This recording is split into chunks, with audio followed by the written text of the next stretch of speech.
Good morning, everyone. I'm coming to you from Oak Park at our Zen Life and Meditation Center in Chicago. This is Oak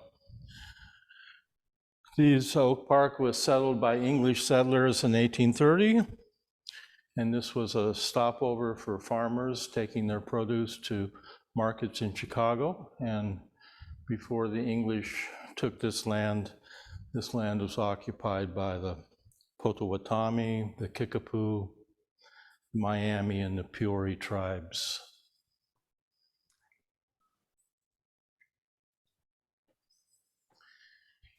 I'd like to take a moment of silence for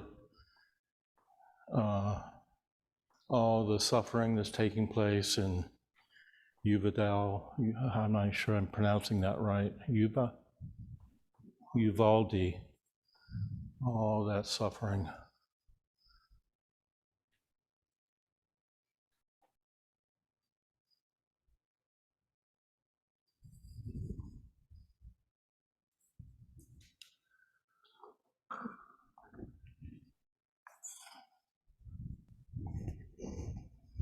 Thank you.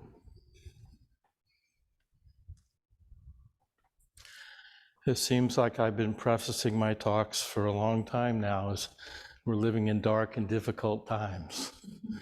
And I keep thinking, can it get worse? Can it get darker?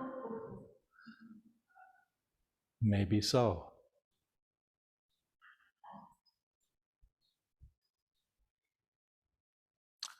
Moral outrage is exhausting.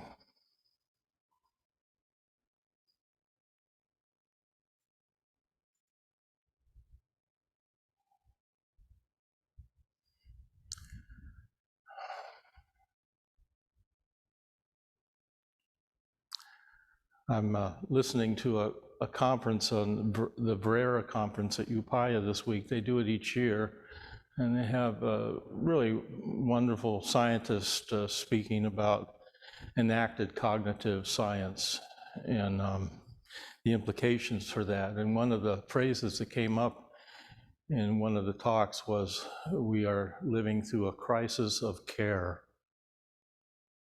The crisis of care,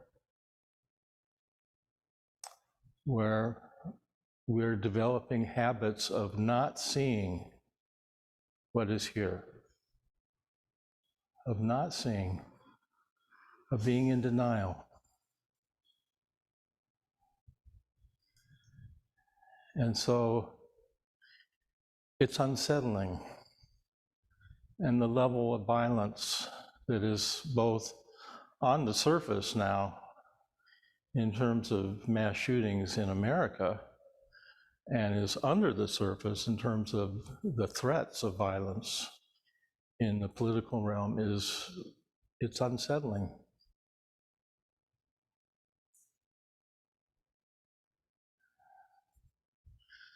So it's easy to feel impotent and powerless in the face of this kind of chaos in the social and cultural realm, political realm, but we can vote. We have the power to vote. We can vote, and you can practice. We can practice. We should always practice. Zen is not about just interesting talks like hopefully I'm giving this morning. Zen is about practicing. Zen is about living your spirituality. And we practice by meditation, by coming together in a Sangha community as we're doing this morning. And we practice by doing retreats, which we are having a 7-day retreat starting next week. An opportunity to step back from our routines and see a larger, deeper view of what our life is. And I think I'm not sure we really realize how much we have lost since the pandemic began. And I hope I'm wrong, but I'm afraid I'm probably not, that it feels to me like even our Sangha community has lost what I would call social capital. We've lost the capacity to trust and to be together and to hear each other's voices. And there's no one to blame for this. It's just part of what happened during the pandemic. We haven't been together very much. We used to do a lot of council practice, council circle, and when the pandemic hit, we stopped doing it. We still do it at the end of retreats. And council is a way of being in genuine community together. And so I hope you will appreciate that as we move through these difficult times, and I'm an introvert, I know all about this, it's easy to get isolated and to withdraw and contract when things are overwhelming, when the news is dispiriting. And I think we need to really see where our wealth is, where our social capital is. It's in the Sangha. And so we can bring this back and we can support each other. And I hope we do. I think we will. And so that's why this morning I wanted to talk about what I'm calling the ecology of communication.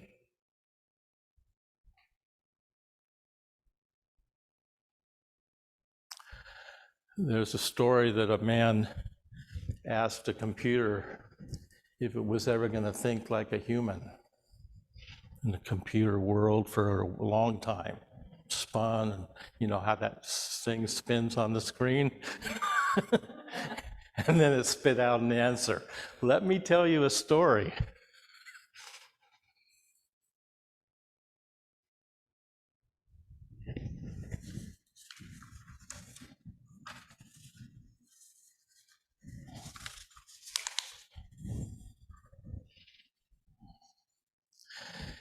You know, we teach in our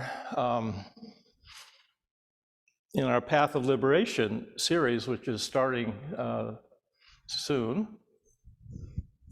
which is our second series in our core curriculum. The third class, we teach about open awareness, navigating our lives with open awareness. And I think we may not really appreciate what a significant shift takes place when we move from one-pointed attention practice where we're counting our breath, kind of linear, right? You count to 10, start over. When we shift from that kind of mindfulness meditation practice into an open awareness practice where we're letting go of the count and moving out into the space that we're in. And the space is always relational. And so open awareness practice brings a whole new dynamic to mindfulness, which has to do with relational awareness and context. And context is what I'm talking about today. Context is everything.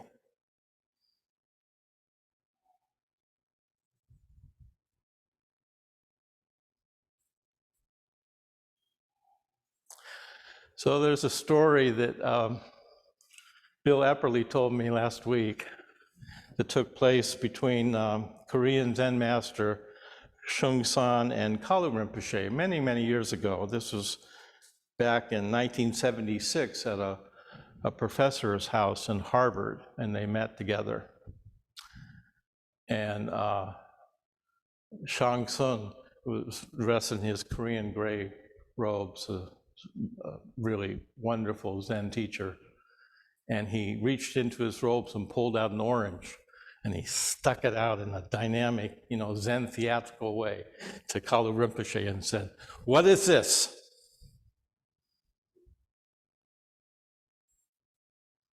Kalu Rinpoche just looked at him, fingering his prayer beads. So again, Shungsan sticks out the orange. What is this?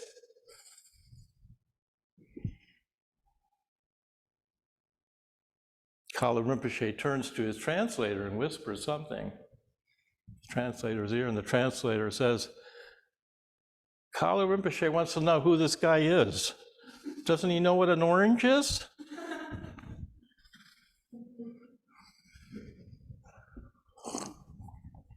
Context. Yes? Do you understand? In a Korean setting with Korean Zen students, Shungsan sticking out the orange will be some kind of a Zen teaching, and there will be, people will respond to it. But in the context of Kala Rinpoche, who wasn't in the Korean Zen tradition, he's a Vajrayana Tibetan teacher, no slouch either, Kala Rinpoche. And he didn't have that context.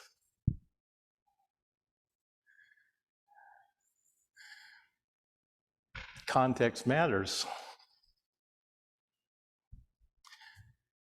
We don't live in a world of something. There is no something here. That's the teaching of emptiness in Buddhism.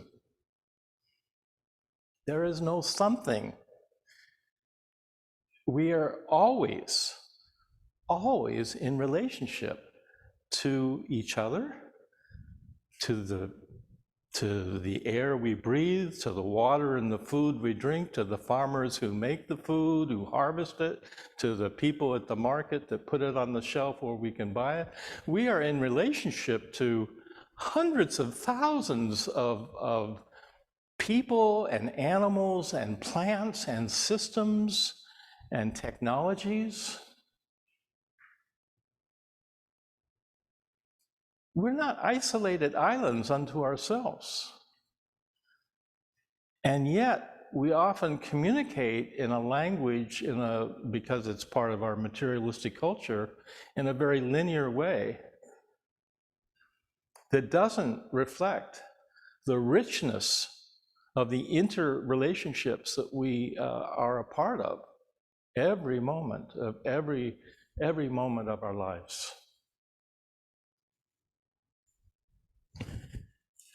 So, this word ecology.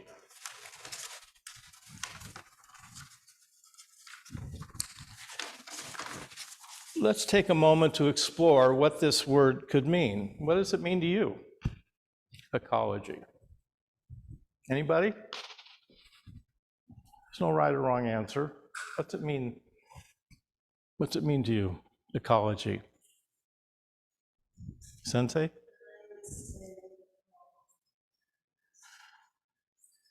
I would say ecology is the environment. Hang on, can you hear Sensei?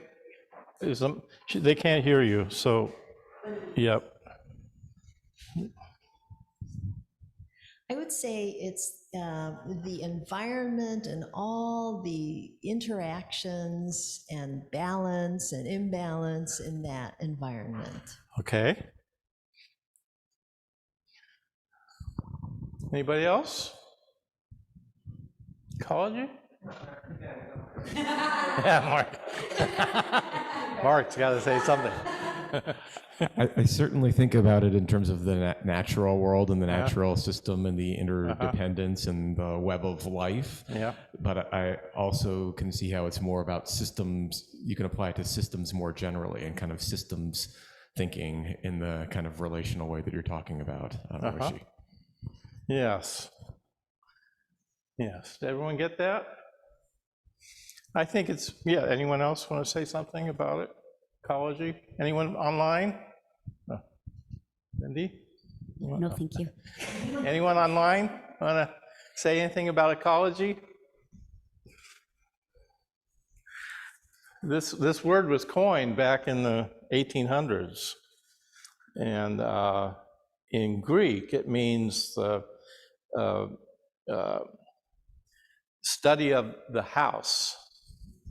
Eco is house, the house, study of the house.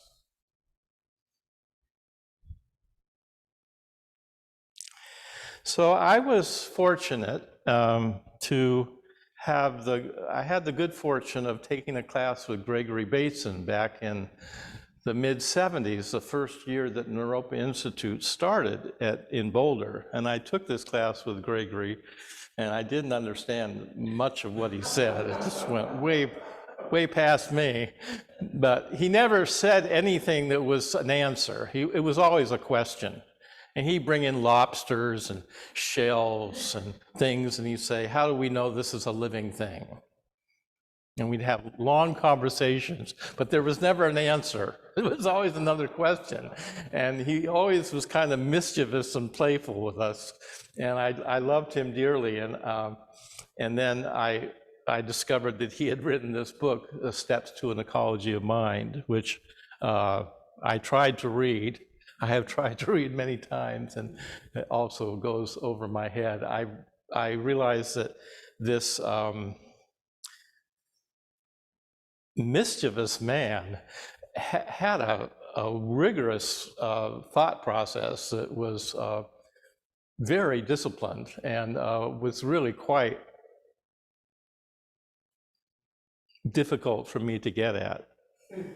And but the point here is that I think what Gregory did, and then he led to further work in cybernetics, but I think he was a great person in our culture intellectually, and we have a tendency to think of ecology as being a biological system, like a pond, the frogs and the dragonflies and all that, and that's true, that's ecology. But what Gregory was saying is ecology is our whole world is made up of ecologies, of relationships. So he spoke of ecology of mind. He wanted to develop a language that would be able to speak about this, and it certainly isn't a linear language that we're used to, but more of a circular language that would be able to describe the intricacies of the interrelationships of living systems. Even the word system is not adequate to talk about complex living organisms, because we're so materialistic that we tend to go right to mechanical metaphors. Even part and a whole is a kind of mechanical metaphor. And while logic and mechanical engineering applies to machines and cars and airplanes, it doesn't at all address adequately a living system. And we are part of living systems, and so we could speak of ecologies of culture, ecologies of education, an ecology of economics, ecology of politics, an ecology of communication. In other words, we are all complex organisms, all of us. And we are part of complex systems because we're part of the culture that we're in. You can't step outside the air and the water you're swimming in, And so complex systems may be elegant, they may be beautiful, or they may be horrific. But one thing they're not is they're not complicated.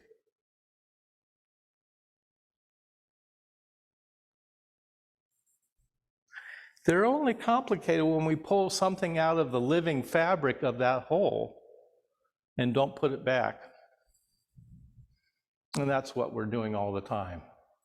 We're pulling something out of the whole and abstracting it and then looking at it apart from the larger context. Well, we see how we do this all the time in political discussions. You see on both sides of the politics, people, if you want to really put someone down, all you have to do is take something they said and pull it out of context, and then take that little piece and exaggerate it. And people do it all the time on both sides of the political aisle, don't they? Don't you see it? It's not honest.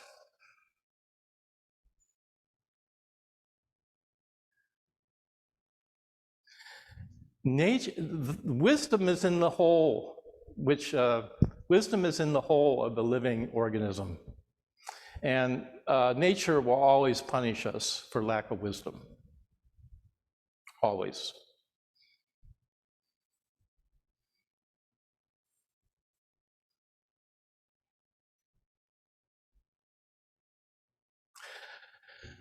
We think we're seeing what we see.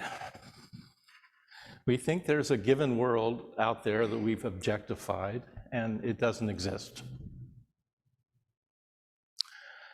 Again, the first year I was at Naropa, when I discovered that I actually had a latent passion for creativity and painting and art, I took a sculpture class. It was the first art class I ever took at Naropa. And the assignment in this, I think it was 6 weeks. The assignment in the class was we were all to do a sculpture of our college. We paired up, and I paired up with this guy, and I did a sculpture of him, of his head, a portrait of him, and he did a portrait of me. And then at the end of the class, when we all went, I had done this portrait, I thought it was really looking, yeah, it's great, you know? Yeah, it's him. And we went around and everyone gave feedback, and someone looked at the head of that I had made, and they said, no, that doesn't look like your partner. That looks like you. So, well, how could that be? And it was the first time I really had a sense that my perception, I couldn't quite trust it. That I think that I'm seeing something, but I might not be. And I learned this over and over again as an art student, drawing the figure. We used to, when I studied art in Venice, California, the school I went to was a figurative, our emphasis was on painting and drawing the figure. It's the most beautiful form you can think of if you're an artist. And so we had models that would, stand on the stand, and we'd do 3 hours of drawing. You start with quick sketches, and then we go longer, and finally the last hour you do a sketch of the model for 1 hour. And I realized over and over again that I always saw more. It was like warming up my eyes and my hands and what I was drawing. And I always saw more by the third hour, always. So we think we're seeing or we're perceiving what's here, and we may not be.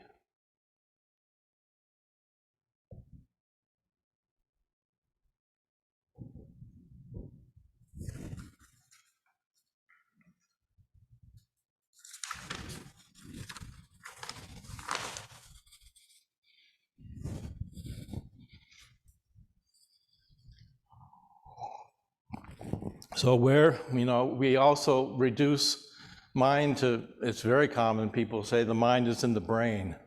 That's ridiculous. That's the most ridiculous thing you could ever say. Where is the mind?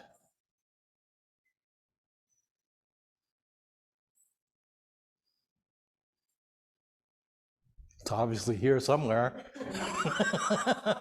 We're all cognizing, we're all, right? We all have some cognitive perceptions taking place. We see, we hear. I often, when I have an opportunity to teach young children mindfulness, the exercise I love to do is I'll say, okay, for the next 5 minutes, we're just gonna listen and see what we can hear. And then they all get quiet, they're all listening.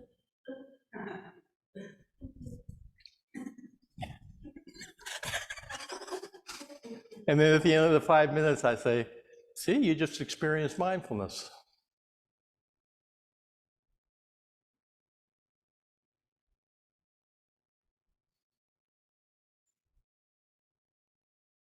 Context is always in the interaction, but where is the interaction? Is it in the space between us? Is it where?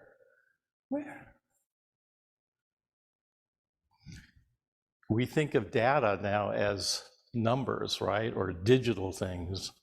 And there's big data you can collect, but according to Gregory Basin, data was the difference that made a difference. That's a very different sensibility. So we say this is a table, right? Got a cloth on it. How do I know it's a table? Well, when I put my hand on it, my hand stops. It can't go any further, right? That's the difference that makes a difference. My hand found something hard. And it's feeling this cloth, which has texture and ridges on it. So my hand also knows it's not just feeling wood, I'm feeling material. That's a difference that makes a difference. And that's how we know anything. If we see our world as a living ecological system of which we are all a part.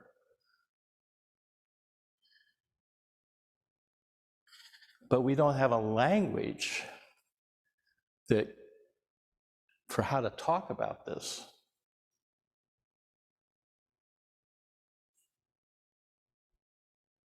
We are embedded in our culture. Krishnamurti said something like, you might think you're thinking your own thoughts, but you are not. You are thinking the culture's thoughts.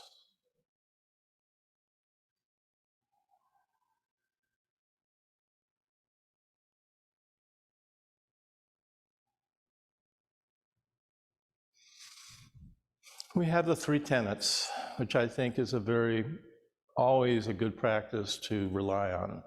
Not knowing, bearing witness, loving action. Not knowing. We start by realizing whatever we think is here is not solid. Our ideas are not solid. So we could have some ontological humility about reality of which we are apparently a part. So we start with not knowing, really. And we all have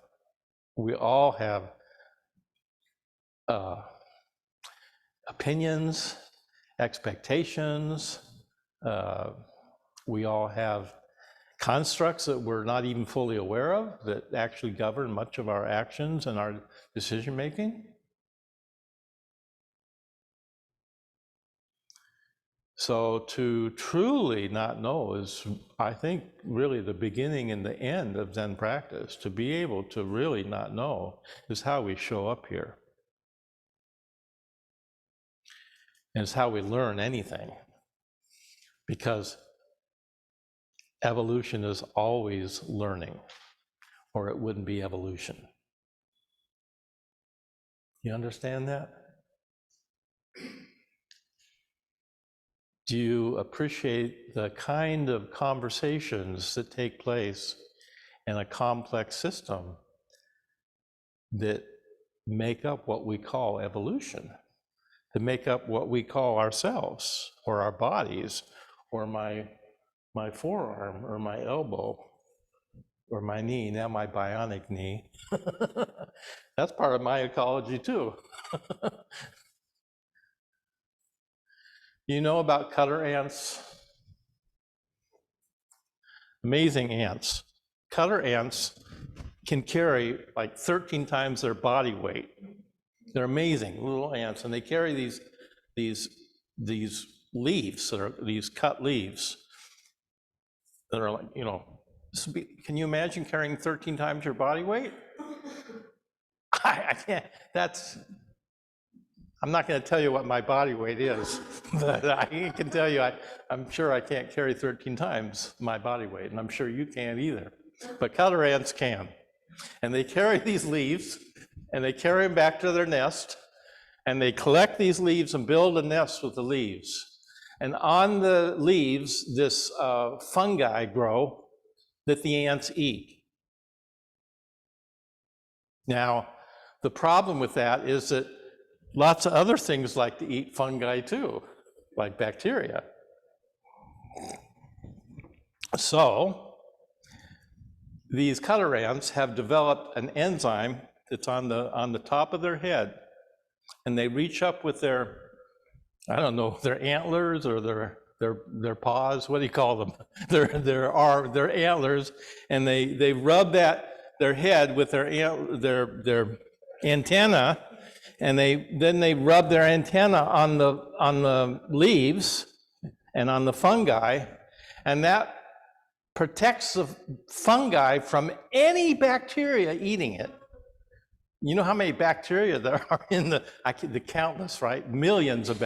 They have developed an enzyme that they rub on the leaf that prevents any bacteria from eating their food source. Now, how many conversations had to take place over millions of years of evolution for that to happen, for cutter ants to be able to do that? You understand what I'm asking? The conversation, the evolutionary conversations that allowed that to be in our world. And then just ask that question about anything that's living, about yourself, about your eyeballs, or your nose, or your lips. And it's absolutely, you can't even begin to imagine how many conversations took place. And that's what evolution is, always growing and learning and having a conversation. And we're all part of the conversation. But we don't have a language for talking about it very well, do we?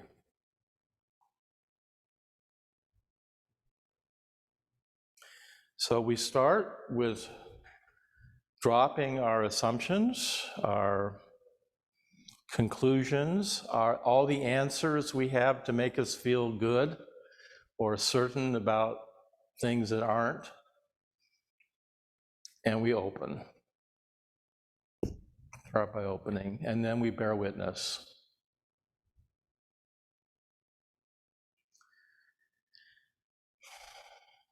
Now, bearing witness, I think, is the heart of much of our practice, and it's often the difficult part of our practice where we have to stay with difficult conversations with teenagers and children, and where you have to stay long enough to have a conversation, to have a relationship with somebody. And on a certain level, we could say, from the ultimate sense of what is here and what is true, there is no separation, and there's really no word to convey this reality of the ultimate truth of our world, which is there is nothing separate here. And we often speak about it as harmonious or oneness, something like that. And I think on a social and cultural level, we also like to talk about harmony and oneness because it's soothing. And our world is sharp. Our world is not soothing. And so we find ways to soothe ourselves, and often we do that by emphasizing our sameness. Nothing wrong with that, but I think that leaves out a huge aspect of our experience, which is about our differences.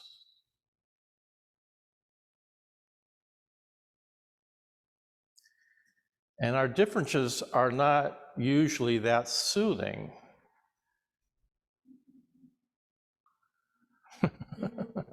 Are they? We're terrified of conflict. We're terrified of difference. Somebody that's different, that doesn't agree with us. Aren't we?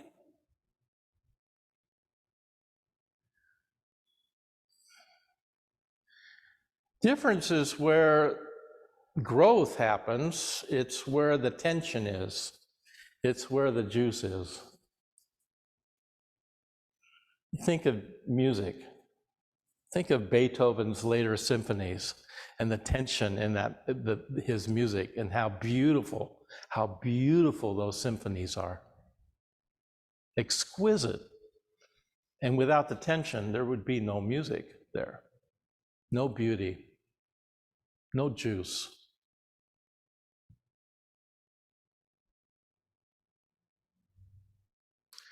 Bernie once said, the only thing we have in common is our differences.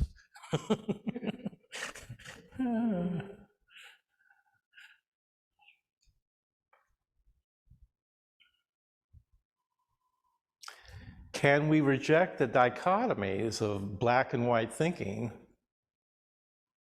without erasing the differences? That's a bit of a paradox and a difficult thing to do, but I think bearing witness as a practice is like that.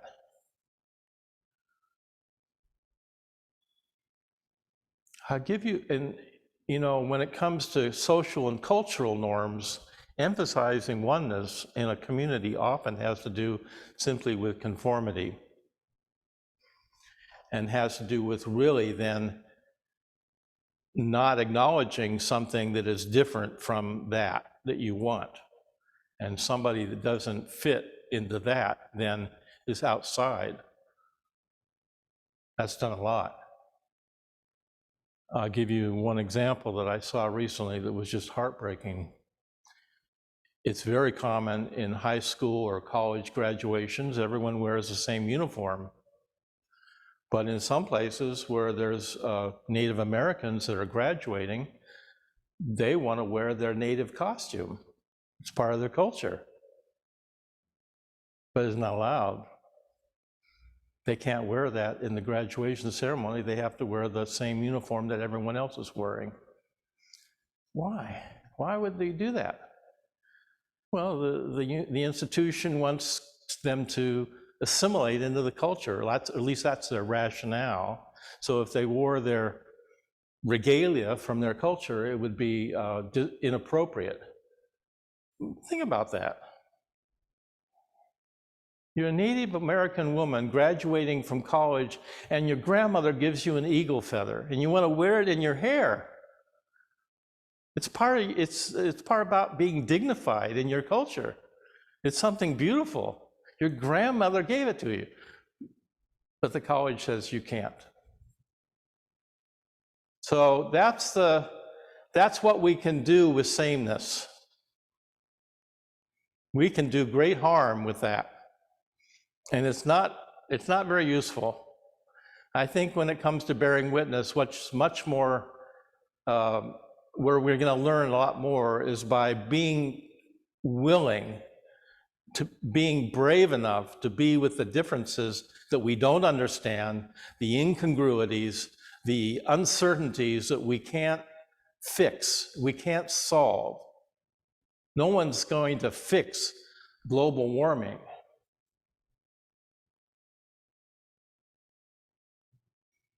So, because we can't fix it, our tendency is just to try to forget about it. And that's not going to work either.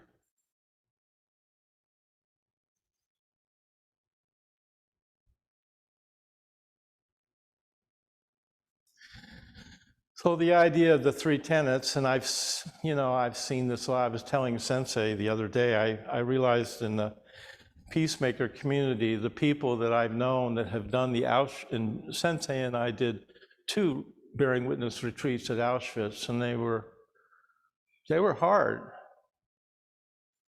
They brought up a lot of shadow stuff, and myself too. But I realized that the people that have done that kind of practice are extraordinary. And many of them are doing extraordinary things in the world.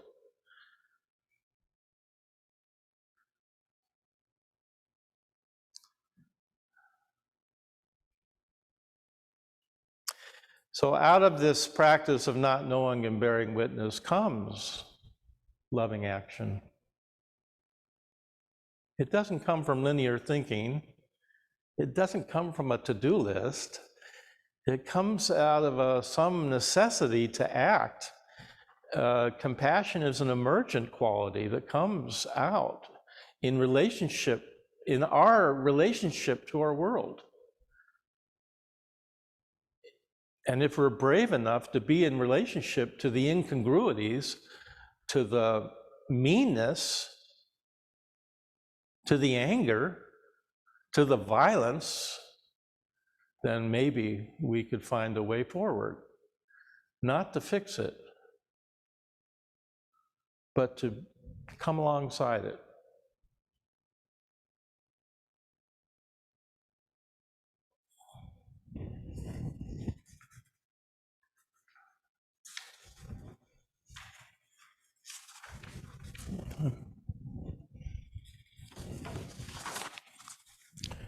So I'm going to move this along.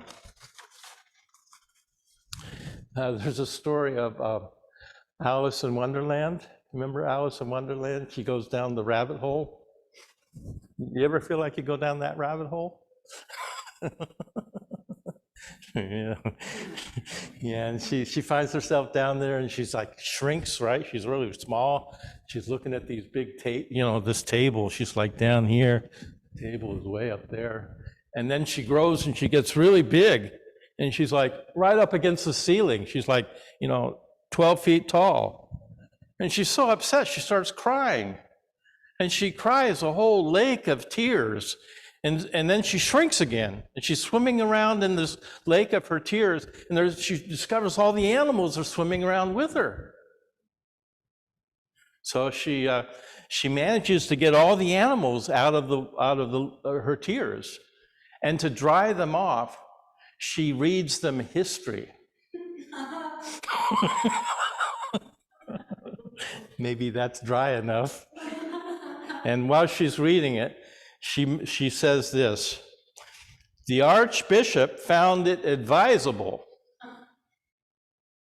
And the duck says to Alice, what did he find advisable? And Alice says, it. And the duck says, well, it to me is a frog or a worm.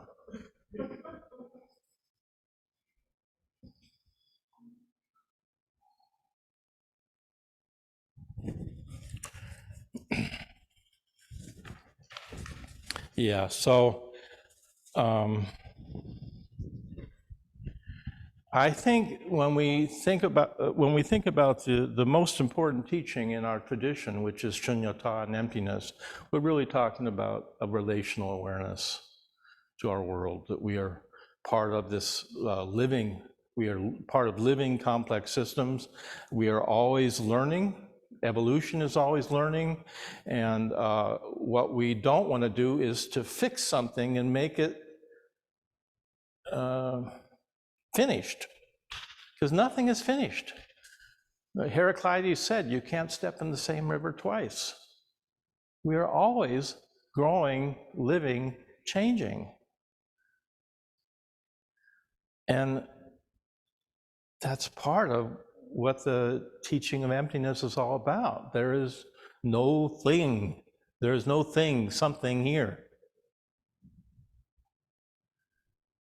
So, in the early Buddhism in India, they were very fond of descriptions and analytical thinking, and they did some of the most sophisticated analytical thinking in the Abhidharma in terms of psychology, which when you read about it, still sounds modern today, and they did that 2,500 years ago.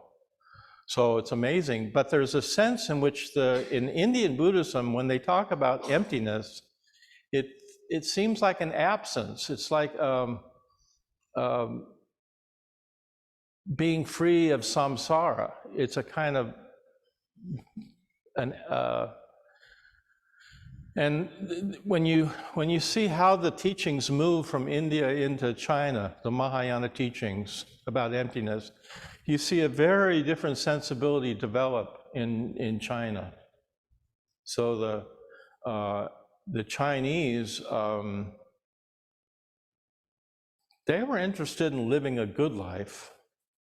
Confucianism was all about ethics and morality and being filial relationships, kinship relationships, being in harmony with each other and doing ritual to maintain those kinship relationships, which are really about care, how we care for each other. And so I think the sensibility about emptiness in China was very different. It was more of a going in and through, going into the world, engaging in the world. The teaching emptiness was about being engaged. And I think that's the essence of our Zen practice as well, is engaging with our world, not running away from it. And I'll leave you the last story of Master Ma, who was one of the most famous of our Chinese Zen ancestors that lived in the time of the Liangshan Rebellion in China, which was horrific amount of killing. It's said that it was a civil war that lasted at least a decade in China, and they said at least a third of the population was killed. And Master Ma spent at least 10 years just wandering in those fields, bearing witness to the starvation, the violence, the hunger. And then he developed a teaching that was shocking. He would hit people. He would shout. He might have thrust an orange out to you and asked you what it is. But why did he do that? And why did Zen become an important spiritual tradition? Because he was saying to the people, we don't have time to figure out who we are. The culture has gone down. Our country has gone, we don't have time to dither and argue about who's right or who's wrong. Wake up now. Don't wait for tomorrow. There was a sense of urgency in the Zen teachings. It's important that we wake up now. Our world is burning.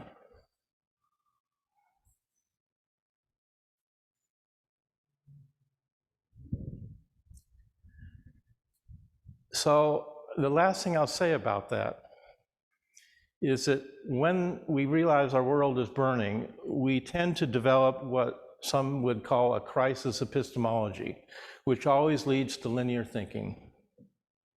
It's a natural kind of knee-jerk reaction.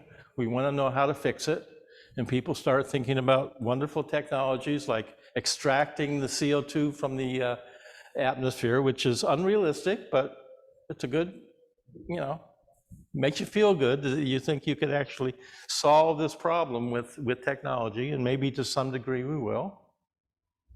But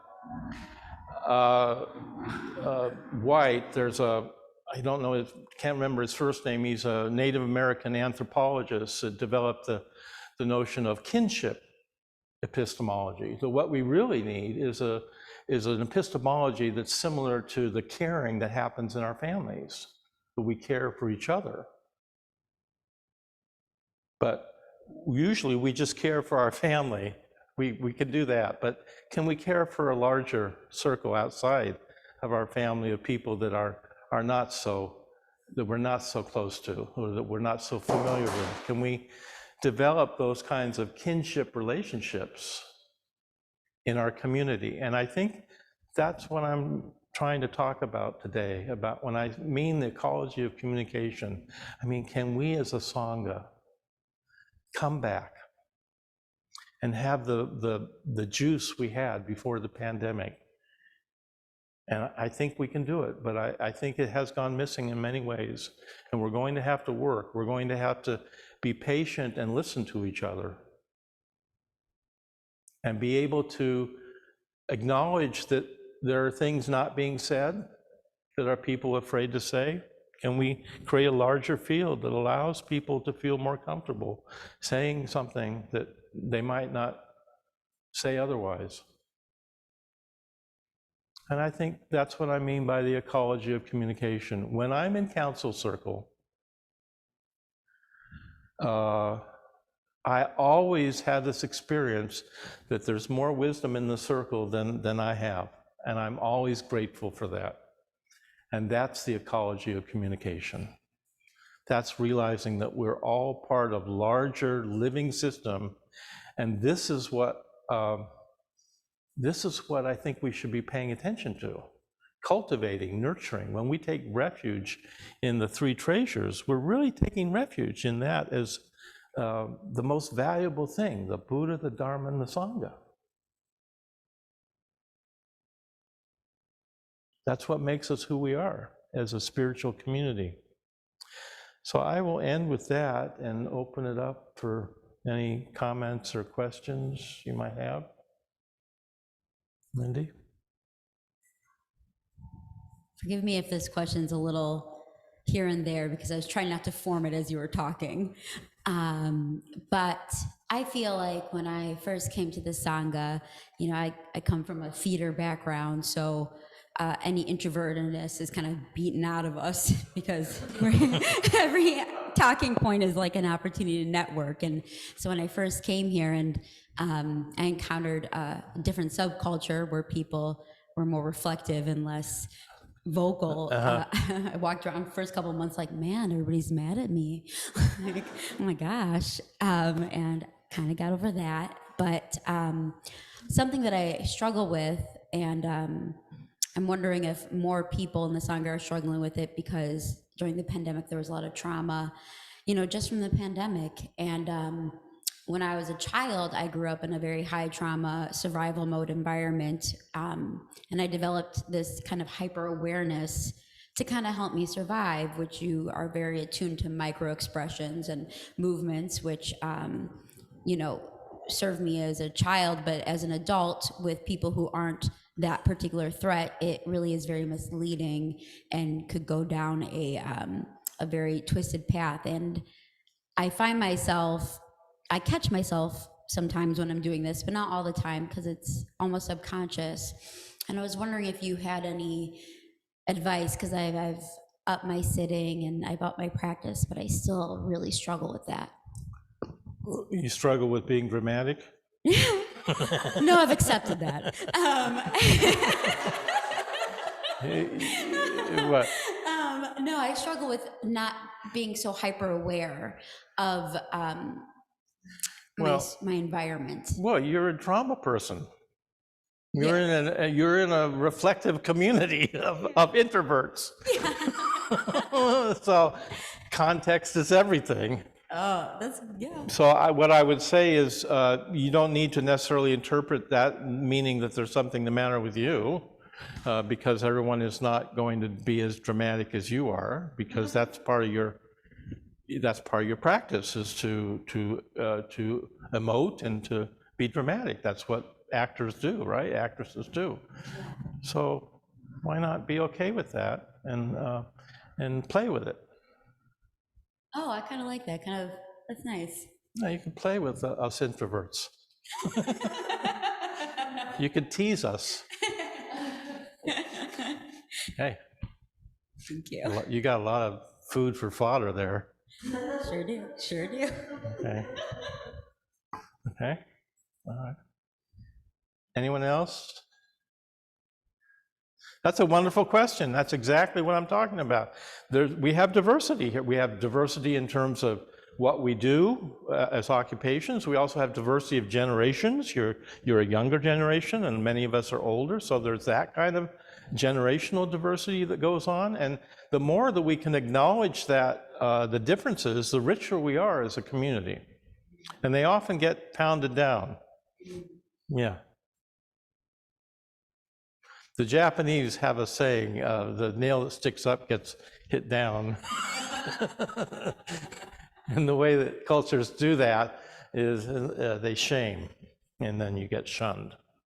And that's how conformity gets put in place, so to speak, but not very healthy. Yeah.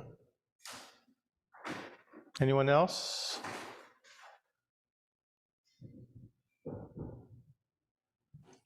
Good morning, Roshi. Hi, Jackie.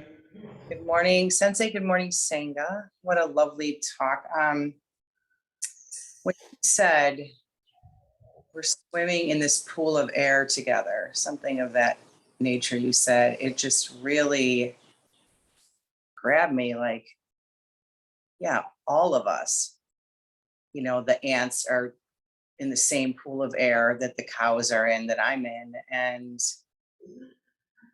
I was driving through West Virginia, and there are so many trees. It just doesn't, it's trees beyond what you can even imagine. And I just found myself out loud saying, thank you for my oxygen. Like it hit me that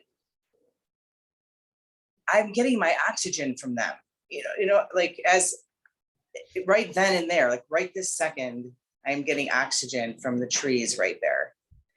And I just got very sad, and I said to Patrick, like, we're losing trees. Like I just all of a sudden got this just internal sense of almost suffocating, like I was losing my air. And I was like, they're cutting down the trees at enormous speed right now. We're losing trees. And I think this is, what you speak to is,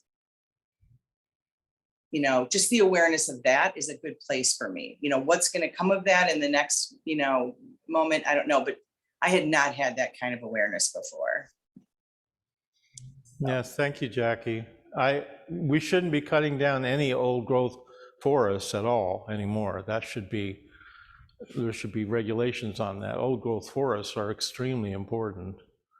And the Amazon also is really critical. They're getting oil now in Los Angeles from the Amazon, which, well, I mean, there's so much we could say about this, but we absolutely have to. The Paris Climate Accords made it a law that 196 countries agreed to not go above 1.5 centigrade raising in temperature as a benchmark, so to speak. And we're close to doing that now. So somehow we need to absolutely stop using the biggest source of carbon in the atmosphere is fossil fuels. So we have to transform our whole economy and our culture and our society to using electrical machines, cars, everything electrical. No, we should not be burning any coal, oil, gas now going forward. And that's going to be require a huge cultural shift, economic shift as well. And it's hard to see how we're going to do it, but it absolutely has to happen. I just want to say really quickly, because I know we're up against time, but the one thing, thank you for your talk, it was really great. And the one thing that really is going to stick with me is when you were saying wisdom is always in the whole. Yeah. And when you were even just using your hands to sort of show how we pick things out and talk just about it. Yeah. And I can already sense that I'm going to be able to use that in my own thinking to sort of like, okay, am I looking at the whole right now, or am I just looking at a part? And it's going to be really helpful. So thank you. Yeah.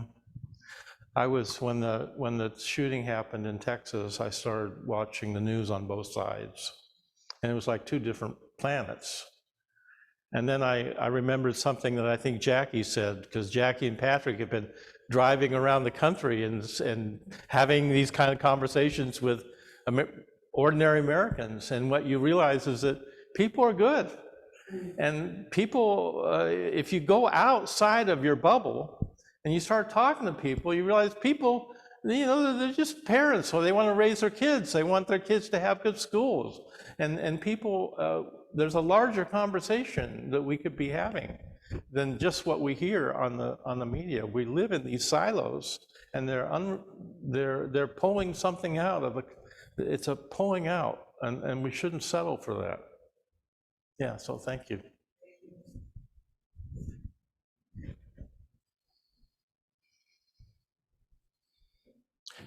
So, okay, it's 11 o'clock. So thank you everyone for coming. Enjoy your Sunday. The weather is beautiful here in Chicago. Go outside, be with your children or your dog or your neighbors even. Okay, thank you.